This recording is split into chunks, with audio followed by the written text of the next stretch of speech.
Welcome to Southwest Desert, where adventure meets the arid beauty of the American Southwest. Join us as we explore the rugged landscapes, uncover hidden historical gems, and dive deep into the rich legends and culture of this iconic region. Subscribe now and hit the bell icon so you don't miss out on our latest desert adventures. Please leave a like or comment. This is very helpful. Let's journey together into the heart of the Southwest Desert.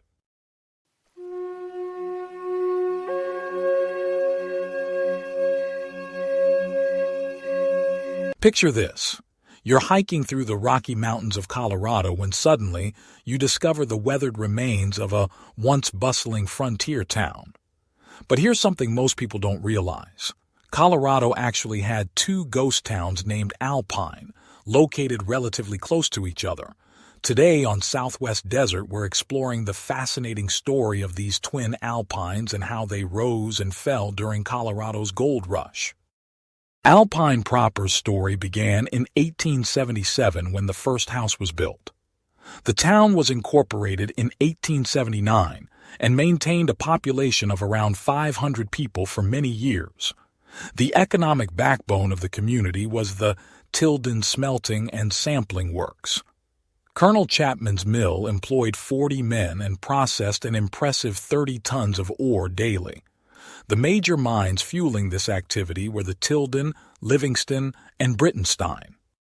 A key advantage for Alpine Proper was its location along the Denver, South Park, and Pacific Railway. This narrow-gauge railroad connected the remote mining town to Denver. The railway was essential for transporting both people and the valuable ore being extracted from the surrounding mountains. The town quickly developed substantial infrastructure that rivaled many other settlements in the region. Alpine boasted multiple stores and hotels, including the popular Arcade and Badger establishments. Contrary to travel writer George Crofut's report of just 2 saloons, historical records show the town actually had 23 saloons, a testament to the social life of this mining community. Alpine even had its own newspaper called The True Fisher, which later moved operations to the nearby town of St. Elmo. The town supported 3 banks to handle the flow of mining wealth, and a school opened by George Knox in 1881 for the children of mining families. Interestingly, historical accounts conflict on whether Alpine ever had a church. Some sources claim none existed, while others report there was one. Despite its promising start, Alpine Proper had a relatively short lifespan.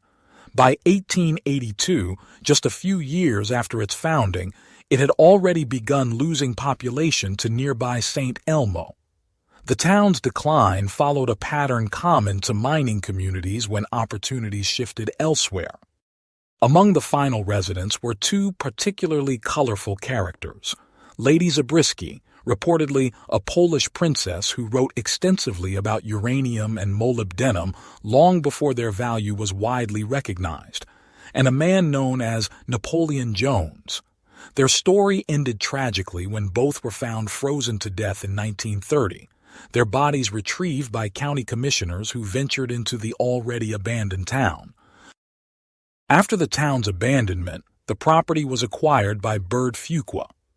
As road construction made the area more accessible to the general public, vandalism unfortunately increased, and many remaining structures were systematically stripped of anything valuable, a common fate for ghost towns throughout the West.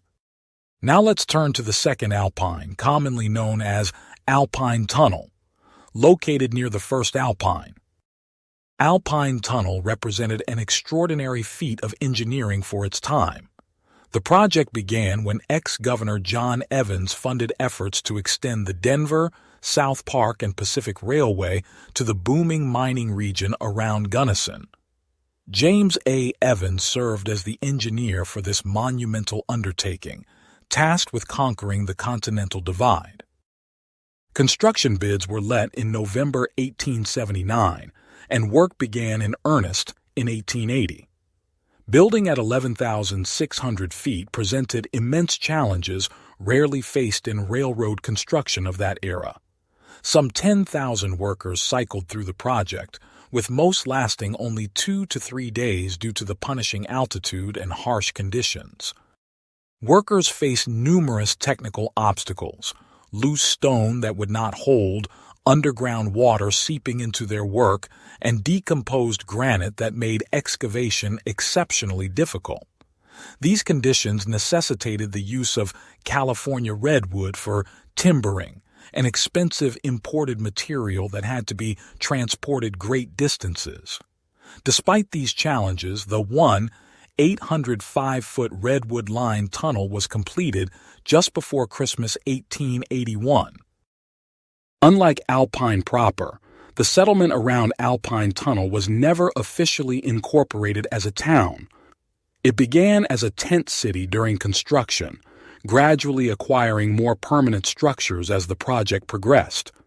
By winter 1881, the site had a stone engine house, telegraph shack, and an Armstrong turntable and switch to service the trains.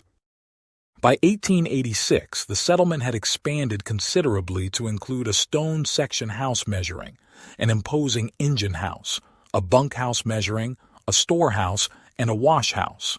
A wooden telegraph office completed the facilities, connecting this remote outpost to the wider world. The eastern end of the tunnel featured a settlement called Atlantic.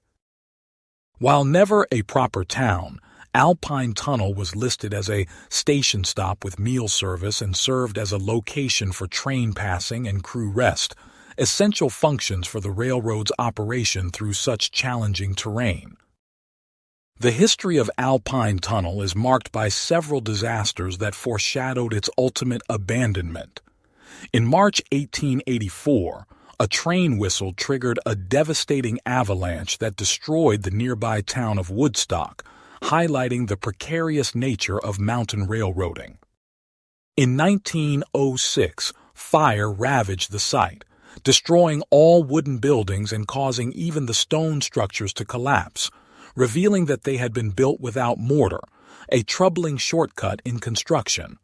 Following this disaster, a new boarding house was built, but it would serve passengers and crew for only a few more years. The final blow came in 1910 when a tunnel cave-in killed 4 to 5 workers who succumbed to coal smoke gas. Remarkably, these were the only casualties in the tunnel's operational history. Following this tragedy, the tunnel was never reopened for rail traffic. Multiple factors contributed to the route's abandonment. Excessive snow removal costs made it financially unsustainable. The route proved ultimately unprofitable. Competition from Colorado Midland and Rio Grande lines reduced its strategic importance, and a rock slide between the tunnel and the first palisade created yet another expensive obstacle. Eventually, the tracks were completely removed, and nature began the slow process of reclaiming this remarkable feat of engineering. The parallel stories of Colorado's twin Alpines illustrate the classic boom and bust cycle that characterized so many mining communities of the American West. Both towns had relatively short lifespans and now exist primarily as historical ghost towns, their brief moments of prosperity long since faded into the mountain landscape. Alpine Proper represents the archetypal mining town, quickly established around mineral extraction, briefly prosperous with its 23 saloons and 3 banks, and then abandoned when economic opportunities shifted elsewhere. Alpine Tunnel showcases the extraordinary lengths taken to connect remote regions by rail, regardless of the geographical challenges posed by Colorado's formidable mountains. Together, these twin ghost towns offer us a fascinating window into a formative period in American history when the western frontier was being rapidly transformed by industrial technologies and economic ambitions. Their remnants stand as reminders of the tenacity of those who carved communities from these rugged mountains, however temporarily. Both Alpine communities rose with great promise and faded with surprising speed, a common pattern throughout the mining West. Their stories remind us that even the most ambitious human endeavors exist in a complex relationship with the natural environment and economic realities. Next time you find yourself driving through the Colorado Rockies, perhaps spare a thought for these forgotten alpine towns and the ambitious dreams they once represented. Thank you for joining your desert frontiersman Alan for another Southwest adventure. Check out my large Southwest catalog of videos and playlists on historical tales, legends, lost gold stories, and adult bedtime stories. Happy trails.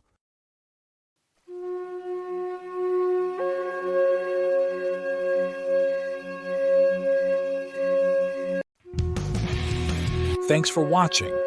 If you enjoyed this video, don't forget to like, comment, share, and subscribe for more great content. Hit the notification bell so you never miss an update. See you in the next video.